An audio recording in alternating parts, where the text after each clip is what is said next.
There exists a planet called Yawaucha Prime, a world filled with brutal terrain, towering stone monoliths, and ancient war grounds. A small spaceship descends from the sky and lands on the rocky ground. From inside the craft, an alien-looking being steps out. This species is known as the Yaoja, and this hostile world is their home. The Yaoja are ruthless, elite warriors gifted with tremendous physical strength, advanced technology, and numerous lethal weapons integrated directly into their armored gear. The Yaoja who exits the ship begins scaling a steep hill with the help of a cable launcher, hauling himself upward with trained ease. This newcomer is named Dek, a young Yaoja who has just arrived back. Dek eventually reaches the summit and enters a stone fortress. Inside, his brother Quay is waiting for him. The two siblings haven't seen each other in a long time, and instead of a warm reunion, they instantly engage in combat. They trade powerful blows, each trying to hurt the other as if testing how far the other can go. In truth, Dek is much weaker than most of their species, and Quay knows it. Quay wants his younger brother to toughen up, strong enough to stand against the other warriors in their clan. Their fight drags on for quite a while, with punches, kicks, and weapon-assisted strikes exchanged again and again, but Kay's power is too much. He finally hurls Dek down with immense force. Dek tumbles into a pit and gets stuck, though he miraculously survives the fall. Even then, he tells his brother that he won't stop until he wins. They clash again, pushing each other to the limit until they finally agree to end the sparring. Quay then brings Dek into a spaceship. The craft is loaded with high-tech weaponry and sophisticated systems. Quay sits his younger brother down in front of a console and starts explaining something crucial. He tells Dek that securing a position within their community is extremely hard. To be recognized, a warrior must demonstrate true courage, and for that, he must return with something powerful as proof of his strength. While scanning the computer, Dek notices a planet named Jenna, where a creature called the Kaisk resides. The Kaisk is described as the most formidable being in that sector. Dek instantly announces that he will travel to Jenna and bring back the Kaisk, convinced that this feat will finally secure his place in the clan. Quay, however, warns him. He explains that the Kaisk is unbelievably strong, so dangerous that even their father is afraid of it. He advises Dek not to make such a reckless choice, but Dek is stubborn. He vows that he will bring back the Kaisk no matter what.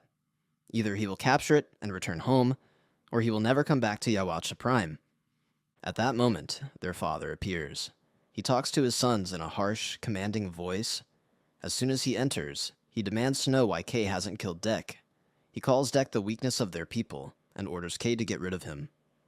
Dek fires back immediately, insisting that he is not weak, and swearing that he will bring back a great trophy, the Kaisk itself. Their father scoffs at his claim, and says that capturing the Kaisk isn't something a feeble warrior can do. Once again, he orders Quay to execute him.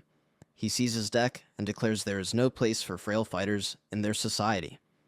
Dek pleads desperately with his father to let him go, promising over and over that he will bring back the Kaisk, but his father refuses to hear him.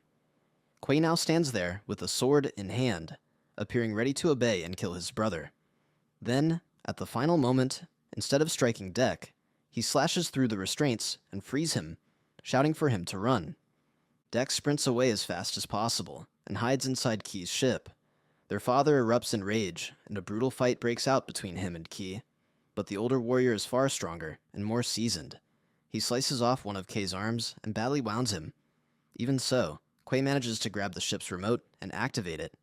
The spaceship begins to lift into the air. As it rises, their father lands a fatal strike on Quay, and Quay dies just before the craft leaves orbit. The ship then sets a course for the planet Jenna. As it enters Jenna's atmosphere, violent turbulence tears through the vessel, shattering glass across the interior. Dek is forced to eject in a survival pod. He crash lands on the surface of the planet, where gigantic beasts roam the land. Despite the devastation, Dek makes it out alive. He quickly understands that he has no idea which way to go. First, he checks his weaponry. He has plenty of arms, but before he can use them, strange tree-like entities in the forest react to his presence. This forest is infamous for trees that attack anything that moves. These tree creatures immediately snatch Dek's weapons and then turn on him. Dek draws his blade and hacks at the vines, lashing toward him, but the trees keep tightening around him. pulling him in relentlessly. He struggles desperately, chopping and tearing at the vines again and again. After a long, exhausting effort, he manages to reach the edge of a cliff. The vines can't stretch that far, and only then does he finally break free. Now he faces a colossal mountain he must cross. He pauses to tend to his wounds, since he's badly hurt from both the shipwreck and the battle with the sentient trees. After regaining some strength, he continues onward. As he walks through a meadow, he spots odd-looking flowers. These plants release poison as soon as anything comes too close. While he's studying them, Dek hears a girl's voice. He discovers a young woman tied up. Her name is Tia. Tia asks who he is and where he's headed. Dek replies that his name is Dek and that he's on a mission to capture the Kaisk. Tia instantly warns him that this jungle is vast and the planet is incredibly dangerous. She tells him he won't survive by himself, but she can help if he takes her to a certain place. She promises she can lead him to the Kaisk. Dek initially refuses. He says he chooses his own path and doesn't travel with anyone, but Tia explains that the jungle's creatures will wipe him out if he goes alone. Hearing this, Dek finally agrees to bring her along. He then learns that Tia has no legs and isn't human.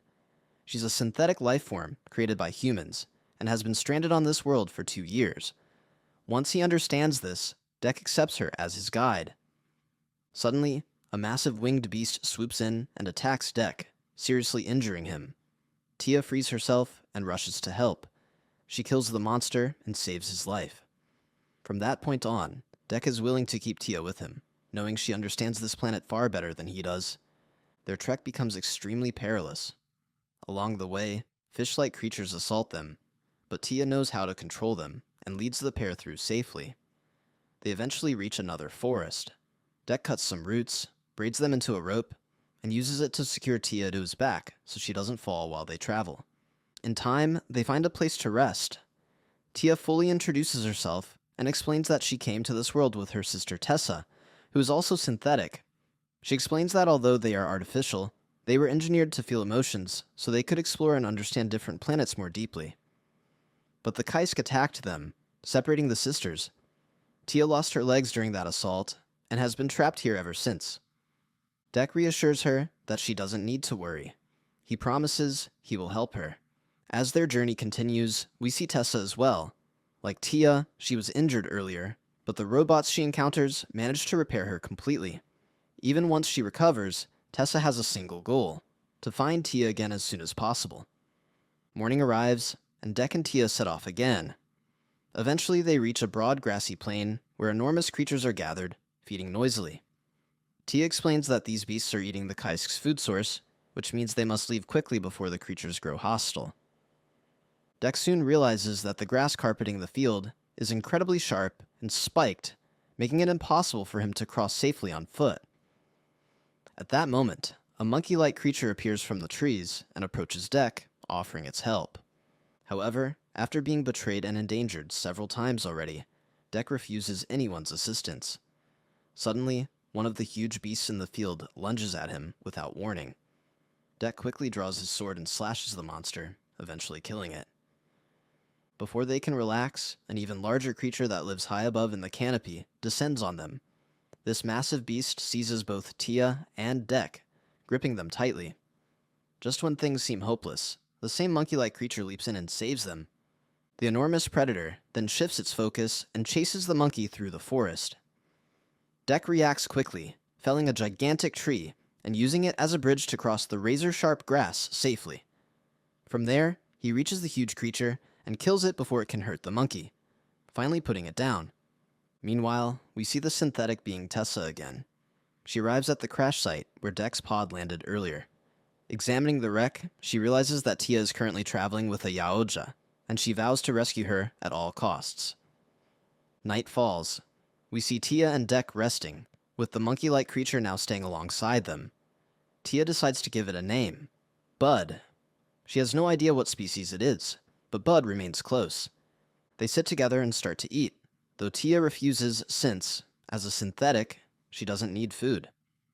While they rest, Tia begins questioning Dek. She asks what he does on his home world. Dek explains everything. He came here because he needs the Kaisk. He wants to be part of his community, and capturing the Kaisk is the only way to prove himself.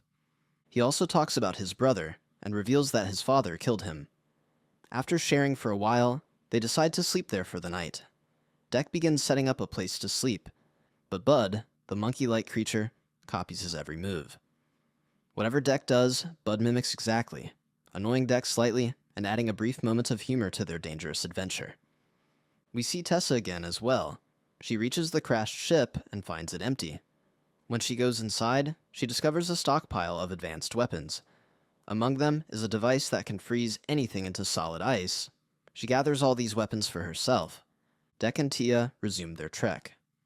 As they move on, they stumble upon a pond and take a break there. Tia asks Dek why his father killed his brother.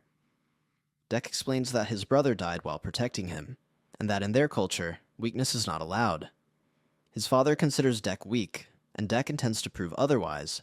That, he says, is why he came after the Kaisk. Tia tells him his mission is incredibly dangerous. She then describes a planet called Earth, home to wolves.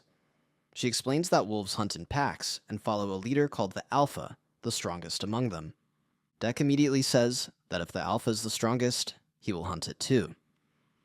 Tia tries to make him see that a community isn't about destroying the weak, but about everyone staying together, just like wolves following their Alpha. Dek still doesn't grasp her point. He remains obsessed with the idea of hunting whatever is strongest. They continue traveling for a long time. Eventually, they reach a ruined place. Tia explains it used to be their base before the Kaisk attacked and demolished everything. She finds her mechanical legs there and enters the lab to start reattaching them. While working on her legs, she confesses something to Dek. She apologizes and admits she hid the truth from him. She and Tessa came here because they were also searching for the Kaisk. She explains that the Kaisk is incredibly dangerous and that Dek has no chance fighting it alone. She urges him to go back, saying he will die, and asking what good the trophy would be if it costs him his life. She tells him that all she wanted was to recover her legs, and he helped her do that. She thanks him sincerely, but insists he should leave now. She also warns him that Tessa is on her way, and urges him to escape while he still can. Dek feels deeply betrayed. He tells Tia she used him, and that he will never forget it.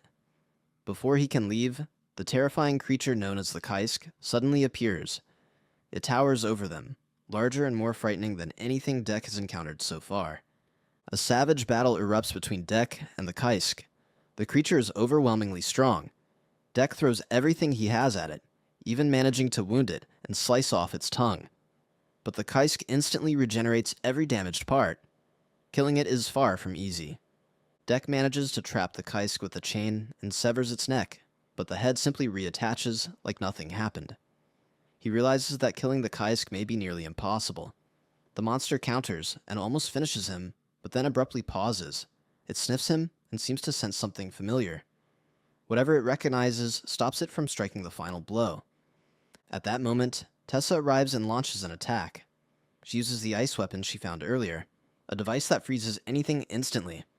She fires it at the Kaisk, and the entire beast freezes solid. The blast also hits Dek, encasing him in ice as well. Tessa captures them both. Because of the sudden chaos, Tia cannot complete reattaching her legs. Tessa takes Dek away to another location. She tells him that her mother, the people on Earth who built her, will be thrilled. She intends to present Dek to them as a gift. Dek tells Tia she betrayed him and that her actions led to his capture. Tia can't do anything.